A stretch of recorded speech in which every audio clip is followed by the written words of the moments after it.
Hi, everyone. Welcome to a set of chapters 10, 11, and 12 that are linked conceptually by the overarching symptom, which is pain. We have chapter 10, which is this lecture on anesthesia, chapter 11, which is on analgesia, which is pain relief, and then chapter 12 is sort of an application of one of the most common causes of chronic or in some cases acute pain, arthritis. Anesthesia is dealing with levels of consciousness. Analgesia is inhibiting pain, and then we're going to see aspects of analgesia and modification of disease in chapter 12. While analgesia and anesthesia have much in common because often what you're doing is down-regulating neuronal function, there are some important differences. First of all, analgesia is the reduction or the removal of pain. It may or may not involve consciousness. Certainly, there are side effects that are associated with level of consciousness in analgesic situations. Analgesia is normally targeted to a specific anatomical region.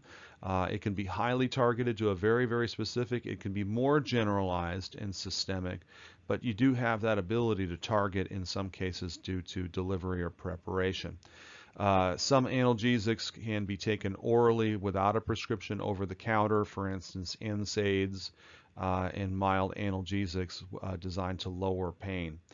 Anesthesia, on the other hand, is a lack of sensation. The pain signal may be there and may be very, very prevalent, but you don't consciously perceive it. And that's the issue, is that anesthesia is more about level of consciousness above and beyond the perception of pain.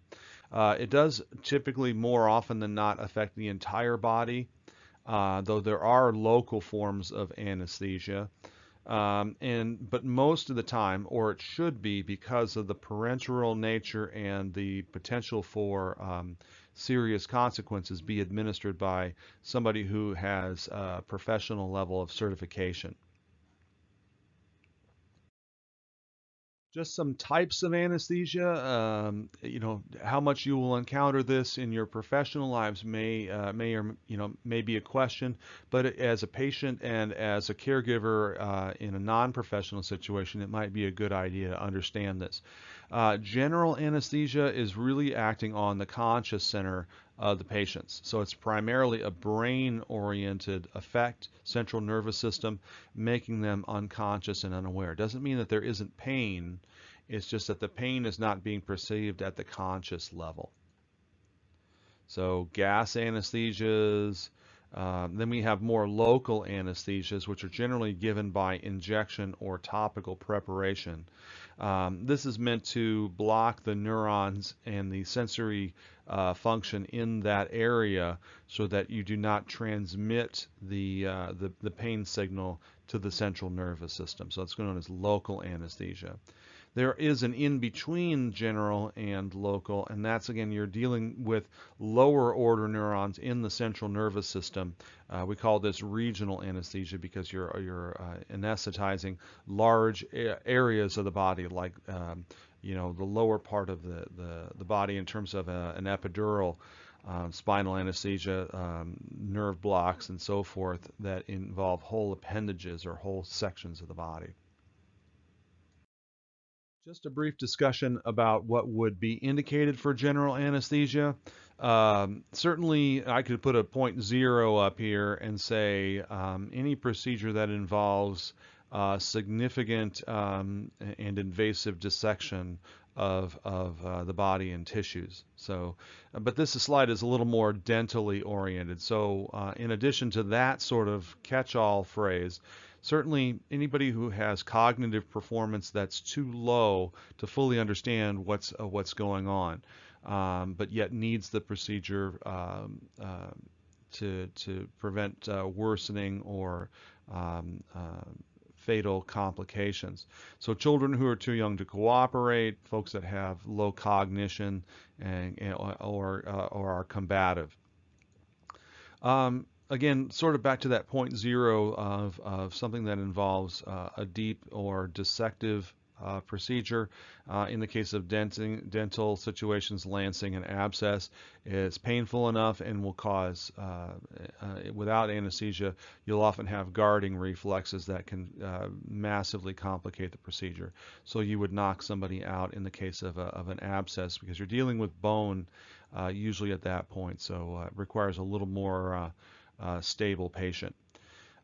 Folks who are abnormally fearful of needles, it might be a good idea to give them general anesthesia, again, because of the fact that they just are not cooperating and may lead to potential injury in the process of delivering that anesthesia.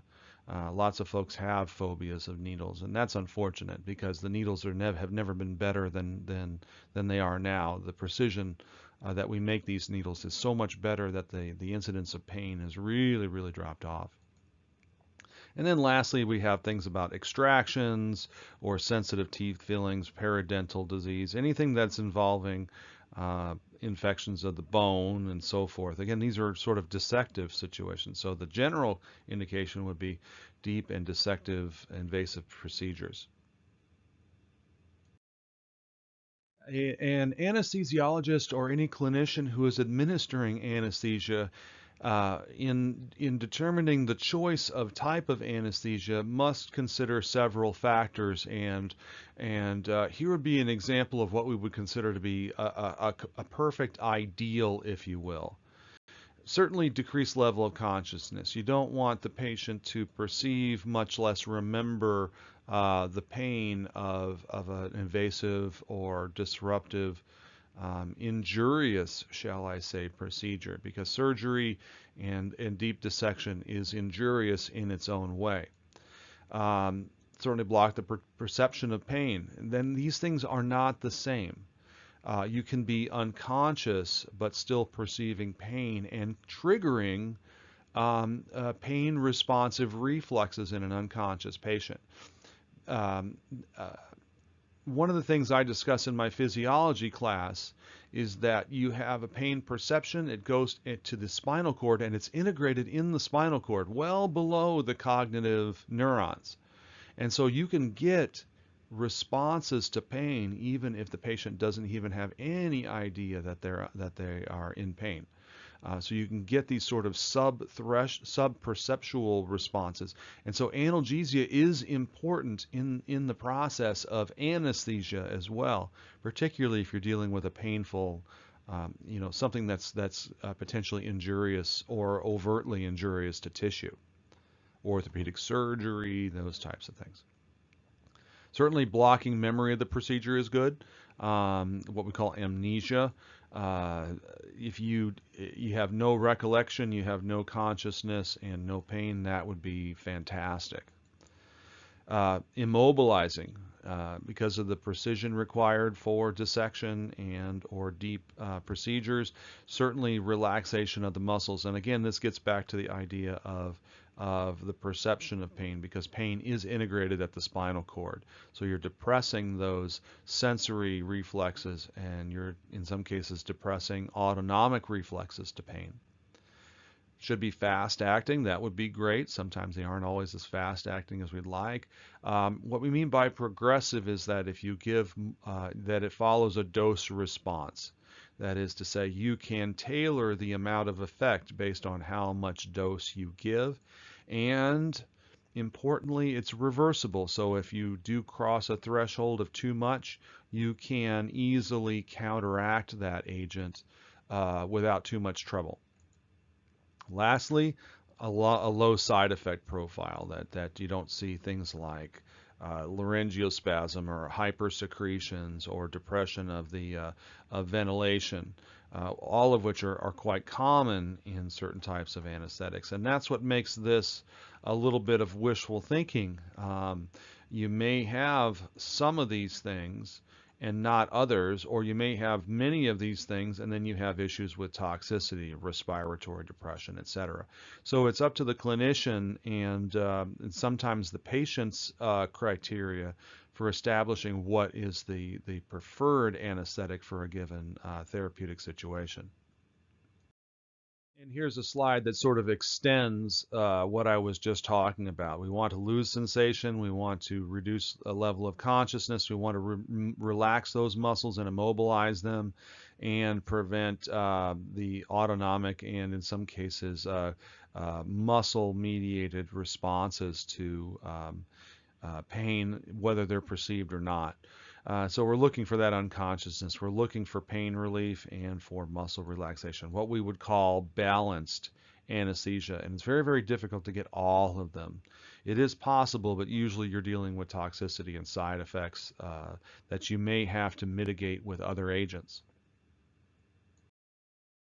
Stages of CNS depression. Keep in mind that when you're administering a neuroactive agent, that you have neurons all over the place and they have receptors. And so what you're seeing is sort of differential activation and inhibition of different receptors. Sometimes at a low dose, if you're talking about what we call a partial agonist, may actually cause increase activity followed by decrease as the dose increases. And that's probably due to differential activation of receptors. I don't know if you know this, but alcohol does this. If you have a little bit of alcohol, just maybe a few sips of wine or maybe half a glass of beer, and maybe one shot, I don't know. One shot maybe, yeah, we could say that. In any case, low levels of alcohol are actually make alcohol a stimulant. And so we can see this in our everyday lives in addition to that sort of clinical therapeutic.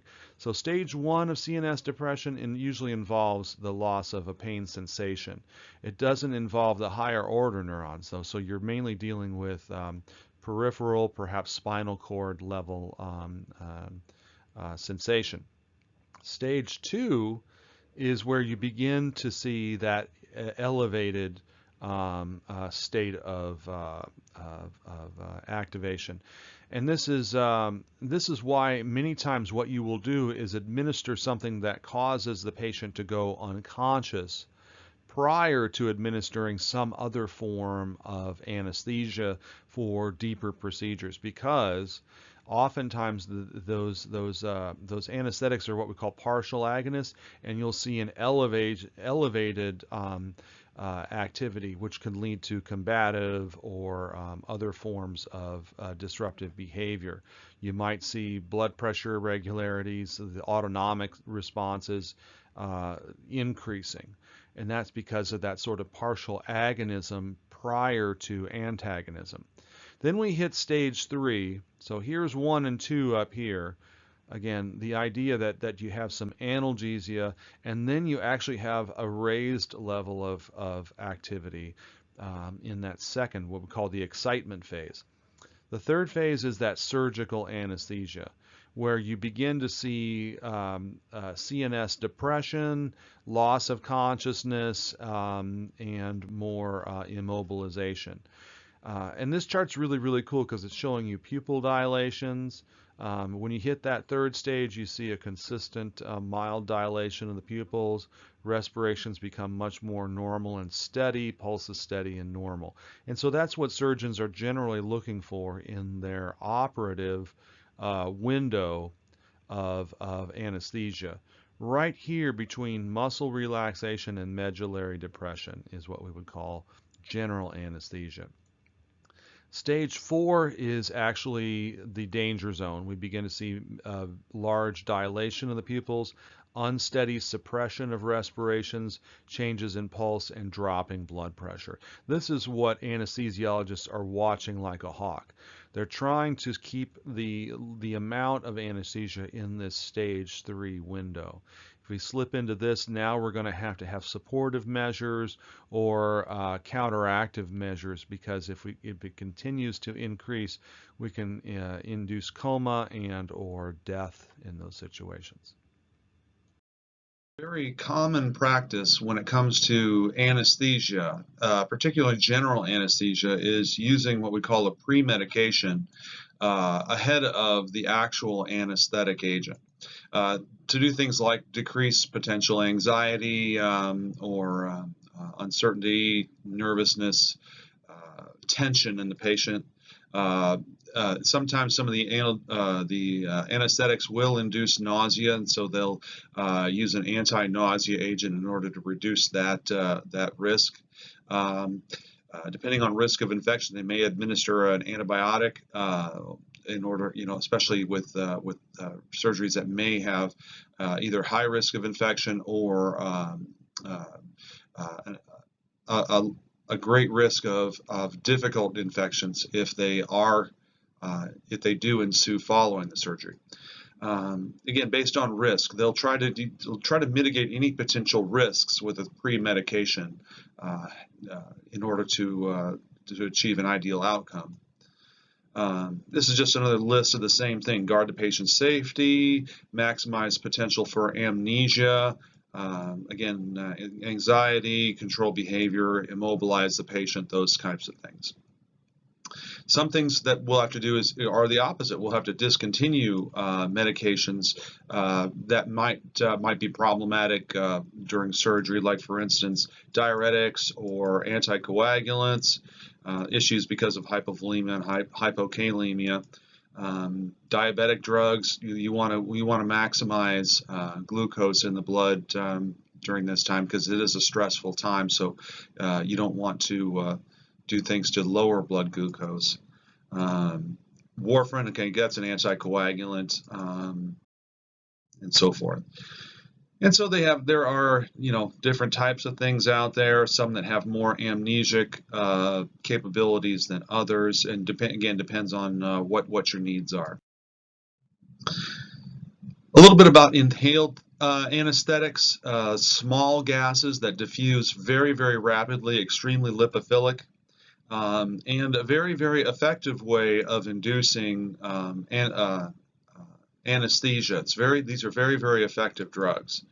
Again, they have a very, very high lipophilicity, and so some of the numbers here you can see means that it's very, very fast acting. It's a really convenient way of maximizing anesthetic benefits. The downsides are that they're usually very flammable. You have to be very, very careful about, especially if you're using cauterizers and that sort of a thing. That's part of the problem. You can also get this thing called reflex tachycardia. These drugs will induce a tachycardic response, and that's known as reflex tachycardia. This one is a little more dangerous, and it's a little more rare. It's a lot more rare, but it's a little more dangerous, and that's something that these two things are what anesthesiologists are going to watch very, very closely during induction of anesthesia and during the time that the anesthesia is active. If you're ever in the surgical theater, you'll notice that they will put a temperature gauge on the skin somewhere where they can easily observe it, because you can spot the hyperthermia kicking in right away, and they would want to counteract or discontinue anesthesia at that time. Last thing is what we call a hangover effect. That is due to residual drug in the system that remains remains for a period of time after discontinuation of the anesthetic, which may mean lowered reduction in consciousness, induce nausea. Again, just like a hangover, you just kind of feel lousy because you're just kind of in this, you still have drug in your system. Just a little bit about malignant hyperthermia. It is a life-threatening complication, and that's something that anesthesiologists will watch very, very, very closely. Part of the problem is that once it ensues, you're going to have to take action immediately. So it involves gas anesthetics in combination with succinylcholine, and the mechanism is not fully understood, but it seems to involve a sort of non-specific calcium release from cells, leading to lots and lots of muscle contraction, which leads to huge amounts of energy release and heat. That's why you see this heat, is because you're getting this basically a metabolic response. You'll see arrhythmias, fast heart rate, and or a drop in blood pressure. So it's a combination of situations. You can have acidosis, and it's one of the things that anesthesiologists are going to watch for, watch very, very carefully for. It's rare, but it's significant. There are also, in addition to the inhaled anesthetics, there are a suite of intravenous anesthetics. They're very, very effective. And then what an anesthesiologist will do is administer the one that allows for the type of anesthesia that someone or that a patient that will benefit the patient in the best possible way. One you might have heard about in the news is one called propofol, which is really as much as a sedative as it is an anesthetic. It will induce a level of sleep and has been the subject of abuse. So what will often happen with injected anesthetics is that you'll induce sleep at first. So it's sort of like a pre-medication almost. It's still an anesthetic, but these are ones that will induce sleep and or amnesia, and then they'll follow it up with a deeper anesthetic in order to control reflex responses to pain that are not controlled by the higher order neurons. So these inducing agents tend to be very, very short, so all they're doing is knocking the patient out, but you're not really relieving the pain. All you're doing is for, like I said, for amnesic and level of consciousness purposes. Because they are minimal muscle relaxers, that's why you would need to rely on these other things. Okay? More pain relief, but they're longer lasting and do have pulmonary suppressive side effects.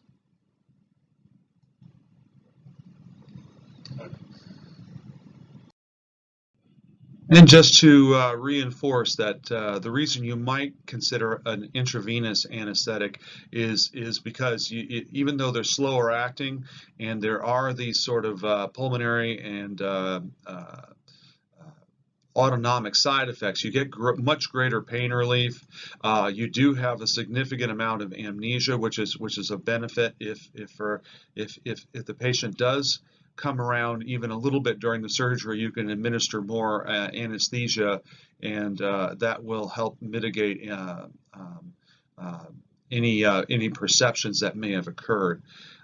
Sedatives and hypnotics are a class of injected drugs, and again, these have a lighter effect. So if you hear that term sedative or hypnotic, it's more about level of consciousness than it is about pain or muscle relaxation. And unfortunately, anesthetics and or analgesics, if you will, or anesthetics that do have analgesic capabilities are often the subject of misuse or abuse. And the two most famous incidents, we had Michael Jackson pass away because he was self-administering or with minimal supervision a drug that really does require parenteral supervision called propofol.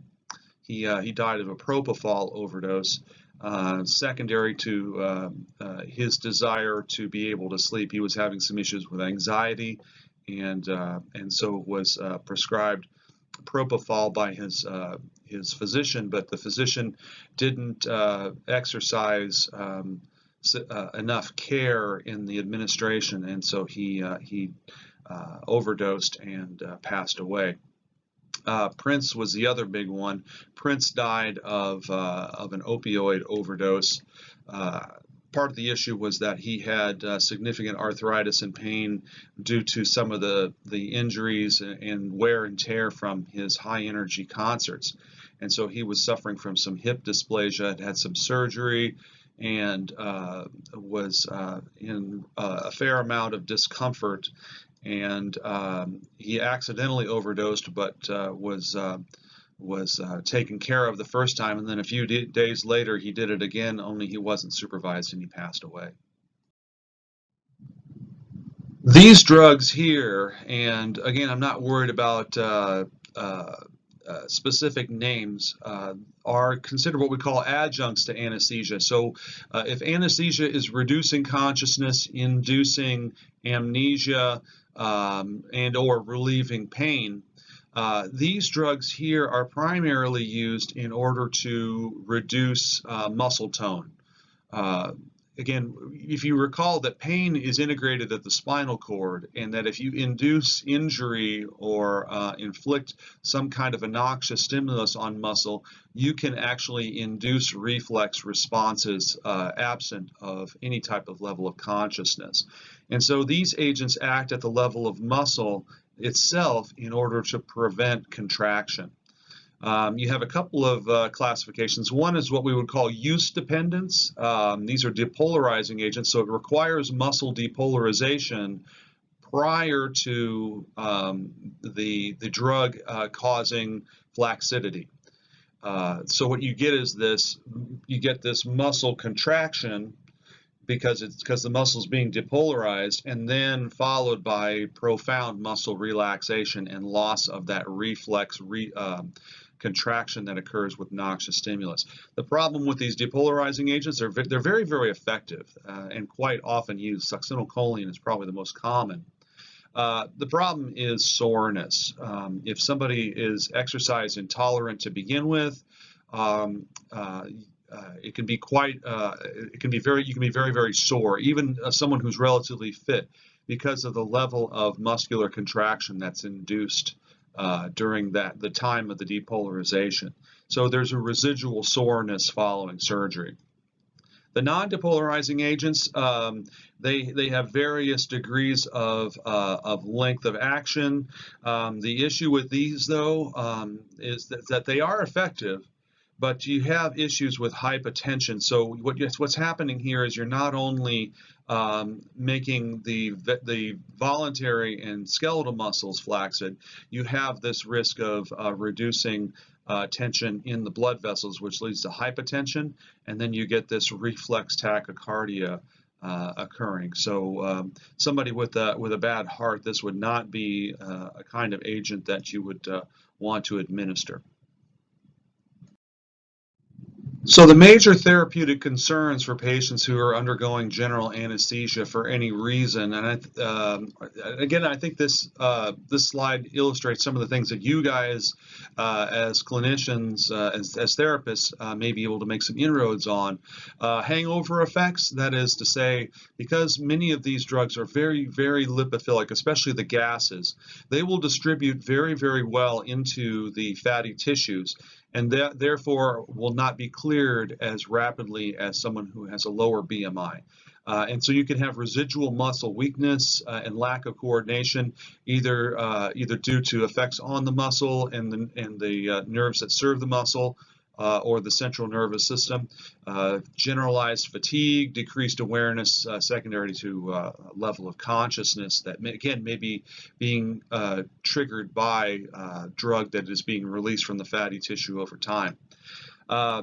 Many of these drugs will induce parasympathetic responses, and so secretion and mucus, airway constriction, potentially are all possibilities for someone following. Certainly, there's another aspect of just the fact that you're going to support a patient's respirations during their time in surgery. The pain and irritation of intubation may actually be included as part of this secretion and mucus situation.